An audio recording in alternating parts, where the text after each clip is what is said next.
আসসালামু আলাইকুম ওয়া রাহমাতুল্লাহি ওয়া বারাকাতুহু। ইন্নাল হামদালিল্লাহি নাহমাদুহু ওয়া নুসাল্লি আলা রাসূলিহিল কারীম, আম্মা বা'দ, ফাআউযু বিল্লাহি মিনাশ শাইতানির রাজীম। قال الله تبارك وتعالى في كلامه المجيد والفرقانه الحميد. بسم الله الرحمن الرحيم. ما آتاكم الرسول فخذوه وما نهاكم عنه فانتهوا. قال رسول الله صلى الله عليه وسلم في الحديث المبارك: من أحب سنتي فقد أحبني ومن أحبني كما في الجنة। প্রিয় হাজিরানে মজলিস, উপস্থিত আমার বসে থাকা মুরব্বী আনচাচাগণ, দূর দূরান্ত থেকে যারা লাইভে দেখছেন, সমস্ত আমার জোয়ান যুবক ভাইরা, নওজোয়ান তরুণেরা, আল্লাহ পাক রব্বুল আলামিনের দরবারে অশেষ শুকরিয়া যে আল্লাহ পাক রব্বুল আলামিন আমাকে আপনাকে প্রত্যেককে ভালোবেসে মুসলমান দলভুক্ত করেছেন, ইমানের সাথে রেখেছেন এবং তার সাথে সাথে আমাকে আপনাকে প্রত্যেককে ভালোবেসে এই কিছু সময়ের জন্য, এই সময় দিন ইসলাম থেকে দুশার কথা শোনার মতো তৌফিক দান করেছেন। সেই আল্লাহ তাআলার শুকরিয়া আদায় করার উদ্দেশ্যে আমরা সকলে অন্তর থেকে একবার খুশি হয়ে মহাব্বতের সাথে বলি আলহামদুলিল্লাহ। তারপরে তাজদারে মদিনা আহমদ মুস্তাফা সাইদুল আম্বিয়া সাইদুল মুরসালিন নবী করিম সাল্লাল্লাহু আলাইহি ওয়াসাল্লাম, সেই নবী পাকের উপর শত কোটি দরুদের নাজরানা বর্ষিত হোক। সকলে বলুন আল্লাহুম্মা সাল্লি আলাই, আল্লাহুম্মা বারিক আলাই। কুরআন মাজিদ থেকে আপনাদের সঙ্গে কুরআনের আয়াত পেশ করেছি এবং হাদিস থেকে একটি মাত্র হাদিস আপনাদের সঙ্গে উপস্থাপন করেছি। সেই কুরআনের আয়াত এবং হাদিসকে সামনে রেখে দুচার কথা অল্প সময়ের মধ্যে আপনাদের সঙ্গে রাখবো ইনশাআল্লাহ আজিজ। আয়াতের মধ্যে আল্লাহ সুবহানাহু ওয়া তাআলা বলে দিলেন যে আমার রসুল যেটা তোমাদেরকে দেবেন, মা আতাকুমুর রসুল ফাখুযুহু, জামার সিগা মানে বহু বচন, আল্লাহ তাআলা সকলকে বোঝাচ্ছেন এখানে। মা আতাকুমুর রসুল, আমার রসুল যেটা তোমাদেরকে দেবে সেটা তোমরা কী করে সসম্মানে সাদরের সাথে গ্রহণ করো। ওমা নাহাকুম, আর যেটা থেকে তোমাদেরকে দূরে থাকতে বললো, নিষেধ করলো, তা থেকে তোমরা সম্পূর্ণ দূরে থাকো।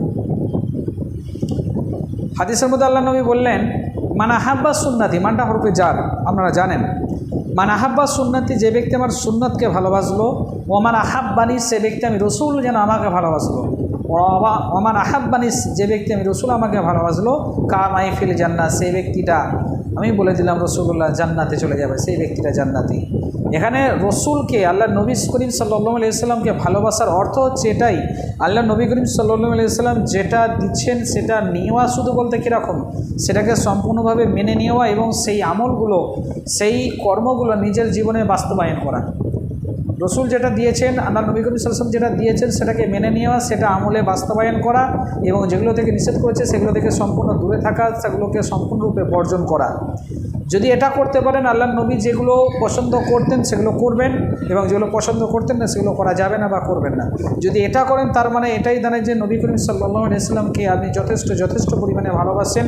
আল্লাহ নবী বললেন মান আহাব্বা সুন্নাতি, এখানে নবী যেটা করেছেন সেটা করা মানেই হলো আল্লাহ রসুলের সুন্নাত, অর্থাৎ মান আহাব্বা সুন্নাতি, যে ব্যক্তি আমার সুন্নাতকে ভালোবাসে।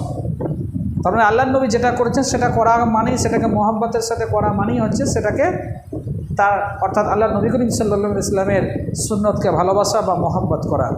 আল্লাহ নবীর হাদিস মোতাবেক আল্লাহ নবী বলেন মান আহাব্বা সুন্নাতি, যে ব্যক্তি আমার সুন্নতকে ভালোবাসলো। আমার আহাব্বানি, সে ব্যক্তি যেন আমি রসুল আমাকে ভালোবেসে নিল, বলুন সুবহানাল্লাহ। আর যে ব্যক্তি আমি রসুল আমাকে ভালোবাসলো, কামাই ফিল জান্নাহ, ওই ব্যক্তিটা আমি রসুলুল্লাহ বলে দিলাম, তিনি জান্নাতে চলে যাবেন, জান্নাতি। আজকে বাস্তব সমাজে দেখতে পাওয়া যায়, আজকে আমরা যখন বক্তব্য শুনি, বিভিন্ন জায়গায় বক্তব্য দেওয়া হয় বা বক্তব্য শুনে থাকি, আমরা যখন বক্তব্য শুনি ততটুকু সময় শোনায় মনে হয় যে আজকে আমরা বক্তব্য শুনছি, কাল থেকে আমাদের নিজের জীবনের পরিবর্তন করে ফেলব। কিন্তু বাস্তব কথা বলতে গেলে আজকে বক্তব্য এখানে শোনার পরে বা বিভিন্ন জায়গায় বক্তব্য যখন হয়, বক্তব্য শোনার সময় এটা মনে হলো শয়তানি অসহসা, শয়তানি দাগায় পরে আমরা সেই জিনিসগুলোকে কোনো ভ্রুক্ষেপ দিই না। আজকে লেকচার বা বক্তব্য জলসা শোনার পরে মনে হলো কাল থেকে আর একটাও নামাজ আমরা ছাড়বো না, একটাও রোজা ছাড়বো না, শরীয়তের কোনো বিধান অমান্য করে চলবো না। কিন্তু যতটুকু সময় মজলিসে বসেছিলাম ততটুকু সময় আমার এই ধরনের মনে হয়েছিল। এই ধরনের বহু মানুষকে দেখা যায়, যখন মজলিস ছেড়ে যখন চলে এলেন তখন পরক্ষণে কিন্তু সেই ধরনের বিষয়, অর্থাৎ সেই ধরনের মনোভাব আর আপনার মনের মধ্যে থাকে না, সেই ধরনের চিন্তাভাবনা আপনার থাকে না মনের মধ্যে। তার মানে এবার আপনি যদি বলেন আপনি আপনার আপনি নবীকে ভালোবাসেন, ধরুন একটা উদাহরণ দিচ্ছি, ধরুন আপনি আপনার বাবাকে ভালোবাসেন, সবাই বলবে আমি আমার বাবাকে ভালোবাসি, মেয়েরা বলবে আমি আমার স্বামীকে ভালোবাসি, যাই হোক সকলে বলবে আমার বাবাকে ভালোবাসি, আমার স্বামীকে ভালোবাসি, কিন্তু বিষয় হচ্ছে আপনি আপনার বাবাকে ভালোবাসেন কিন্তু বাবার কথা শোনেন না। তাহলে কেমন আপনি আপনার বাবাকে ভালোবাসেন? আপনি আপনার স্বামীকে ভালোবাসেন বলছেন, কিন্তু স্বামীর আদেশ হুকুম মেনে চলেন না, শরীয়ত মোতাবেকভাবে যেগুলো তিনি নিষেধ করেন বা কথাবার্তা বলেন সেই সমস্ত কোনো বিষয়ে ভ্রুক্ষেপ করেন না, স্বামীর মনে দুঃখ দেন, তাহলে আপনি আপনার স্বামীকে কেমন মেনে চলেন বা কেমনভাবে ভালোবাসেন? চিন্তা ভাবনা করে দেখেন। অতএব ভালোবাসার মানে হলো শুধু মুখে নয়, ভালোবাসার মানে হলো যেটা নিষেধ করবে সেটাকে সম্পূর্ণভাবে মেনে নেওয়া এবং যেগুলো করতে বলবে সেগুলোকে সম্পূর্ণভাবে বাস্তবায়ন করা। তবে যদি আমরা রসুল করিম সাল্লাল্লাহু আলাইহি ওয়াসাল্লামকে ভালোবাসতে চাই, তেনার আদেশ হুকুম আহকাম নিষেধগুলোকে মেনে নেব। কেন আল্লাহ নবী করিম সাল্লাল্লাহু আলাইহি ওয়াসাল্লাম কখনোই নিজের মতোভাবে নিজে থেকে ইচ্ছাকৃতভাবে নিজের মন গড়া কোনো কথা বলতেন না, আল্লাহ পাকের হুকুমে আল্লাহ পাকের ইচ্ছাতেই তিনি কিন্তু বলতেন। অতএব আমরা প্রত্যেকেই চেষ্টা করব ভাই সকল, আমরা শরীয়তের বিধান মেনে আল্লাহ নবী করিম সাল্লাল্লাহু আলাইহি ওয়াসাল্লামকে মুহাব্বতের সাথে ভালোবেসে তিনার সুন্নতগুলোকে নিজের জীবনে বাস্তবায়ন, আমাদের প্রত্যেকের জীবনে বাস্তবায়ন করার মধ্য দিয়ে দুনিয়া ও আখিরাতে উপকৃত হব ইনশাআল্লাহ আজিজ।